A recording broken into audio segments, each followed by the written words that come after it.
I brought along my son Jonathan, who in the year 2001 will be the same age as I am now. Maybe he will be better adjusted to this kind of world that you're trying to portray.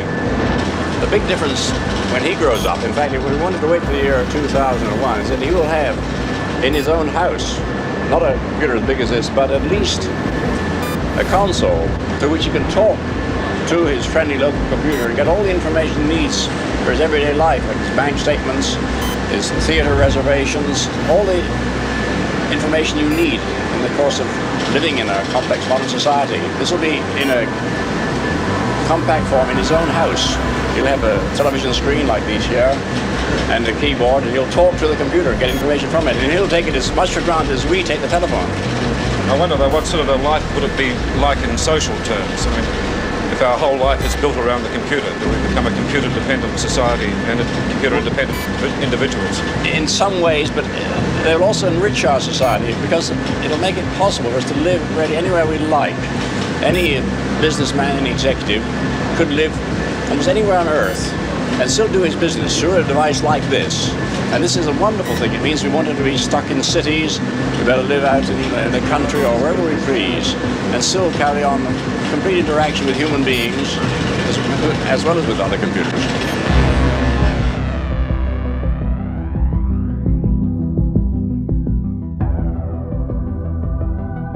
Meanwhile, near at home, there's plenty to do in this solar system, on the moon and planets.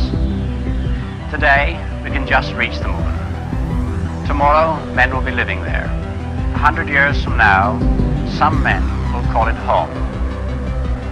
The first contact with intelligent extraterrestrials will be the greatest adventure in the future of man. It may not happen for centuries, but one day it will come.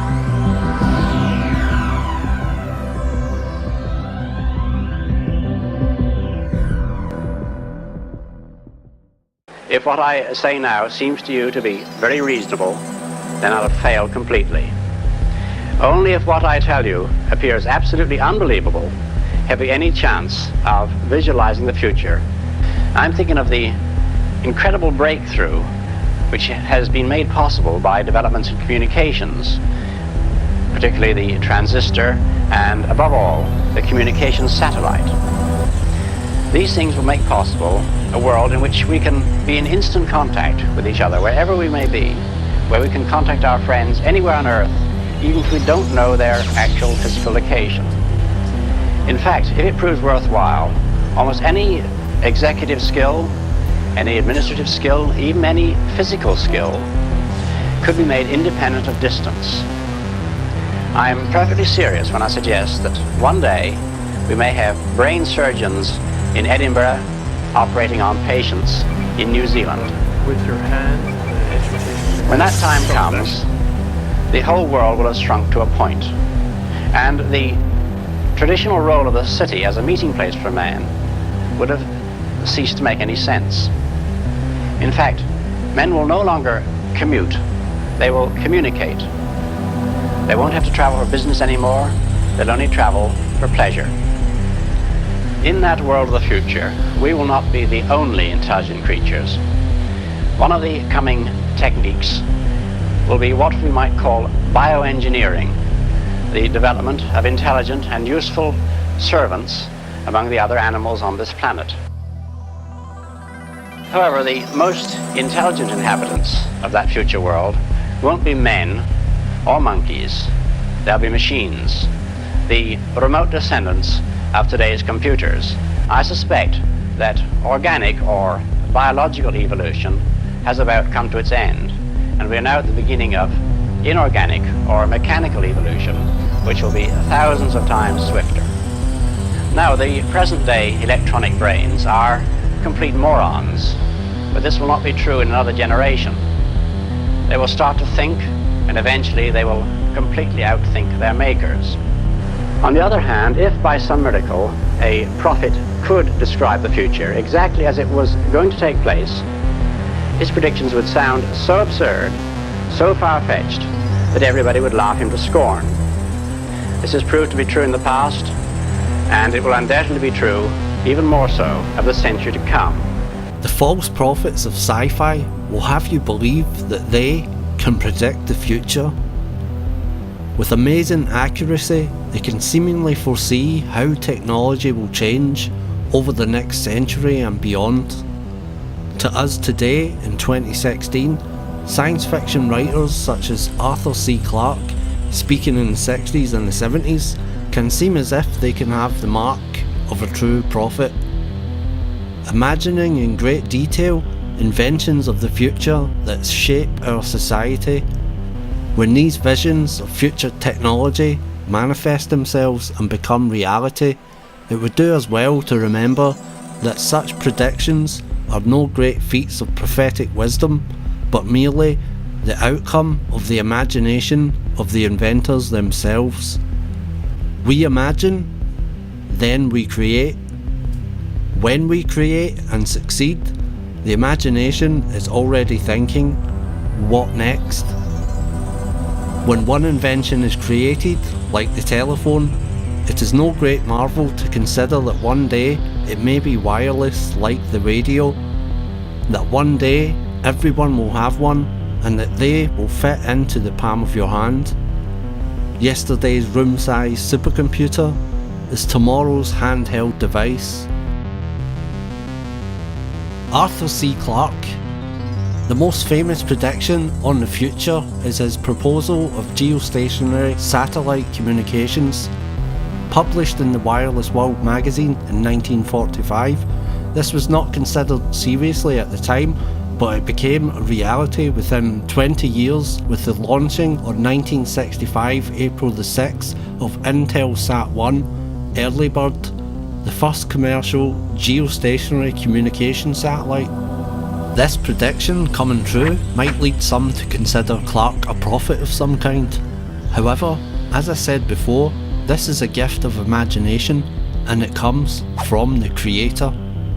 For the Father understands the imaginations of the thoughts.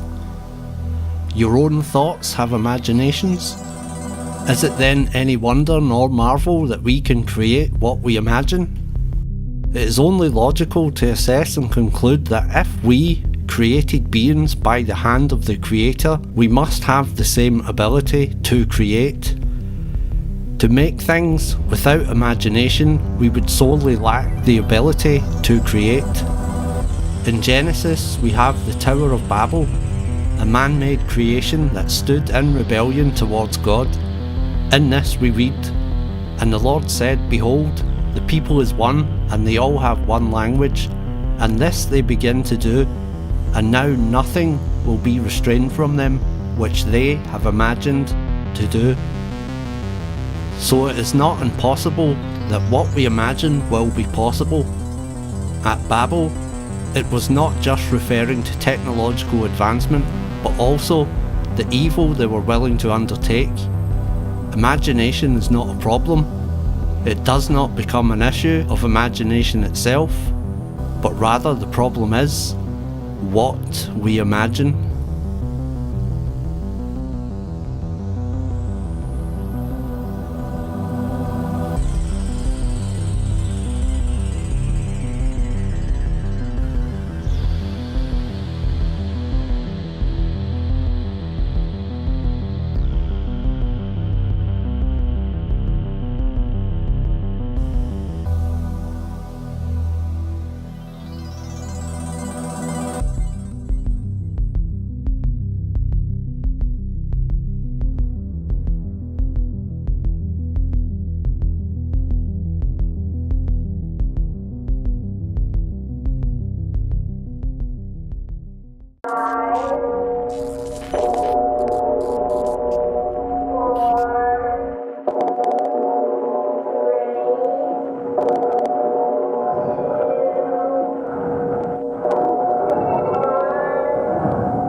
During the research stage of this game, I read paper after paper that basically said what we wanted to do was impossible. Before I started making games, I was a cinematographer. I studied light, and that knowledge of light has turned out to be the most important asset I've had in making this game. The game takes advantage of every component in the device. The camera, the microphone, the LED, the accelerometer, the gyroscope, the GPS. I studied light. Every component comes together to form a single camera depth estimation system that makes the impossible possible. And that knowledge of light has turned out to be the most important asset I've had. Right now, augmented reality is just a gimmick, but it has the potential to be so much more. Every great book, film, and game pulls you into its world. A great augmented reality game should escape from its world and enter yours. Escape from its world and enter yours. With your help, we can show the world what's actually possible. A great augmented reality game should escape from its world and enter yours. The idea of another realm overlapping or parallel to our visible reality is one that has more basis in non-fiction than science fiction. So you know how in Cosmos, Carl Sagan talks about other dimensions, like beyond our world? Yeah, sure, theoretically. Right. So basically, there are parallel universes, just like our world. In the Bible, 2 Kings chapter 6 tells us of an army of God surrounding the camp of the prophet Elisha, whose servant became afraid of the real physical threat of the incoming Syrian army. Elisha answered his concerns and said, "Fear not, for they that be with us are more than they that be with them." The servant unaware was then granted insight into the invisible spirit world. The fiery form indicated the super-terrestrial origin of this host. Fire, as the most ethereal of all earthly elements, was the most appropriate substratum for making the spirit world visible. So, theoretically, how do we travel there? The spirit world is there. It's right next to you. The veil. We're thinking of more of an evil dimension, like the Veil of Shadows. The other side. The upside down. Upside down. Exactly. Here's where things get really interesting. Picture an acrobat standing on a tightrope. You can move forwards or backwards. What if, right next to our acrobat, there is a flea? The flea can also travel this way, along the side of the rope. He can even go underneath the rope. In the recent Netflix show Stranger Things, the upside down is a parallel dimension. Just as parallel lines run alongside one another, the upside down exists alongside reality. Characters in the show vanish mysteriously from the real world and are trapped in the alternate dimension of the upside down by a powerful demonic monster who is referred to as the Demigorgon. A young girl called 11, an MK Ultra victim of the Hawkins Laboratory who has telekinetic powers, was initially used as a long-distance psychic spy to eavesdrop on faraway targets. 11 inadvertently encounters the Demigorgon in the Beyond, a kind of psychic realm, a space not in reality nor in the Upside Down, but her encounter opens a gate to the Upside Down. This is when the vanishings begin. The gate. I opened it. 11, a dualistic double-digit number represented by 2 lines. It can also be represented by characters that look strikingly similar to the Hebrew letter Vav, which is 66. 66 is the Freemasonic number of the Great Work. As above, so below. The character 11 is a traversal of 2 parallel dimensions. To traverse is to travel.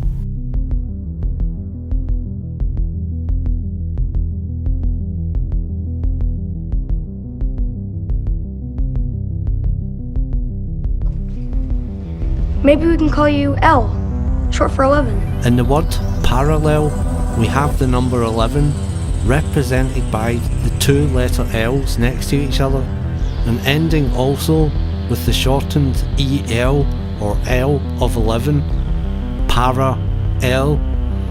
Para, a word forming element meaning alongside, beyond, altered, contrary, irregular, abnormal.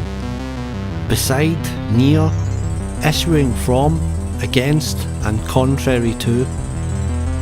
The second meaning, defence, protection against, that which protects from, to ward off.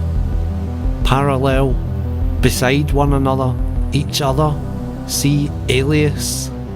Alias, otherwise called, from Latin, at another time, in another way, beyond.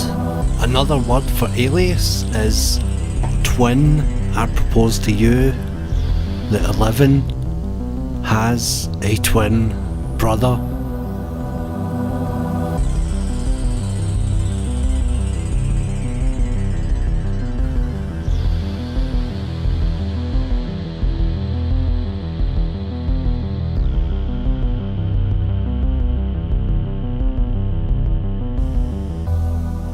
Another startling feature in Stranger Things is that while in the Upside Down, the Demogorgon and other characters such as Will can interact with the real world.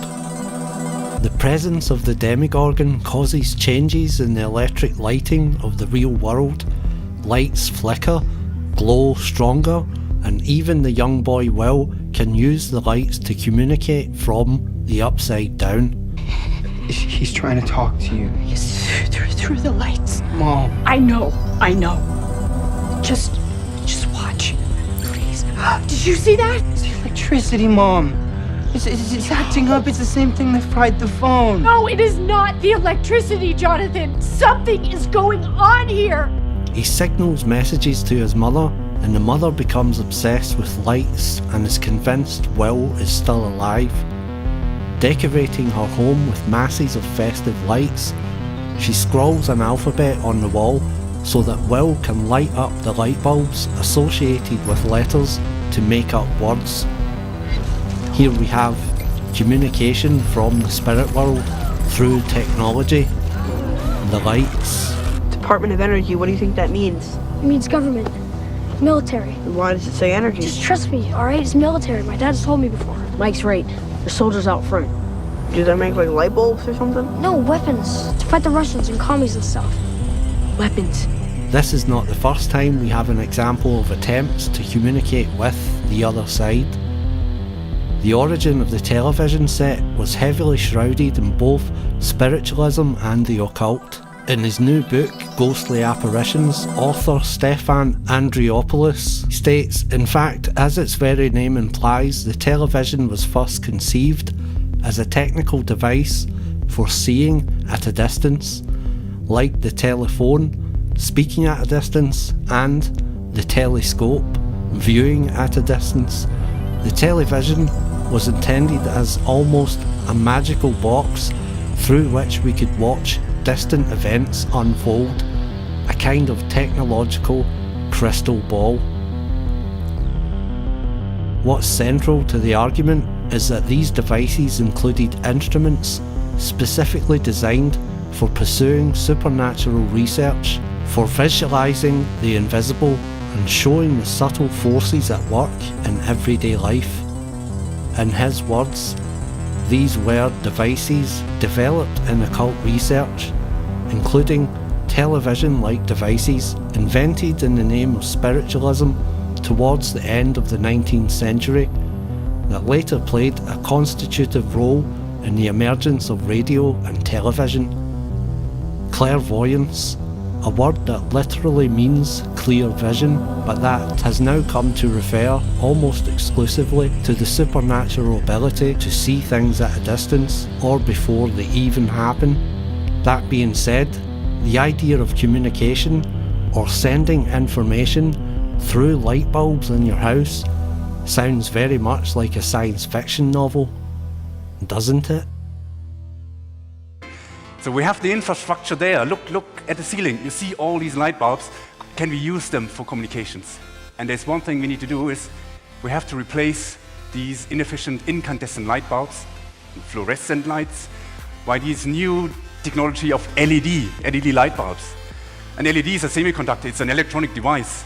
And it has a very, very nice and cute property. Its intensity can be modulated at very high speeds, and it can be switched off at very high speeds. And this is a fundamental basic property that we exploit with our technology. What we have done is we have developed a technology with which we transmit with our technology not only a single data stream, we transmit thousands of data streams in parallel at even higher speeds. You don't notice with your human eye, you don't notice the subtle changes in the amplitude that we impress onto this light bulb. It's serving the purpose of illumination, but at the same time, we are able to transmit this data. And no marvel, for Satan himself is transformed into an angel of light. A false light, artificial light, a masquerading light, a pale comparison of the real thing. The Greek word for light used by the Apostle Paul to describe the disguise of Satan is agelion photos, which is angel of light. The word phos or photos is where we get our English words photon, phosphor, photograph, and is a word-forming element that means light. Also related, phantasm, a dream, illusion, fantasy, apparition, ghost, phantom, illusion, unreality, that of something having the form but not the substance of a real thing. Satan takes the appearance or form of an angel of light. Angel is messenger, a messenger of light. How can you carry a message if you don't have information? But the message Satan carries is not of the light, having the form of light but no substance like the real thing. The light, of course, is God, for God is light, and in him is no darkness at all. The Son of God, Christ Jesus, when revealing himself to the Apostle Paul, done so to send him on a mission. After the second coming of Christ, life in the kingdom is described, and the city had no need of the sun, neither of the moon, to shine in it, for the glory of God did lighten it, and the Lamb is the light thereof, and the nations of them which are saved shall walk in the light of it.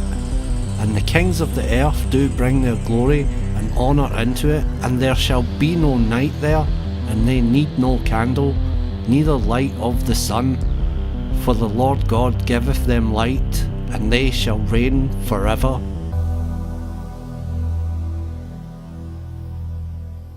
Department of Energy, what do you think that means? It means government. Military. Why does it say energy? Just trust me, alright? It's military. My dad's told me before. Mike's right. The soldiers out front.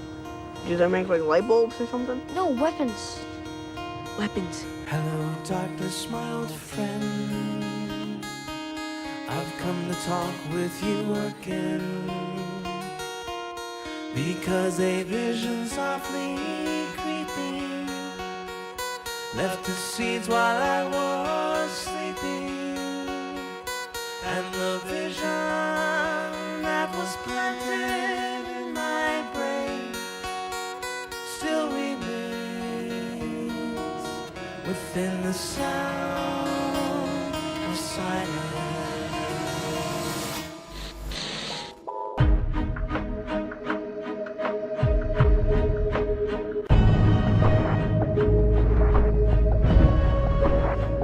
He knows the truth.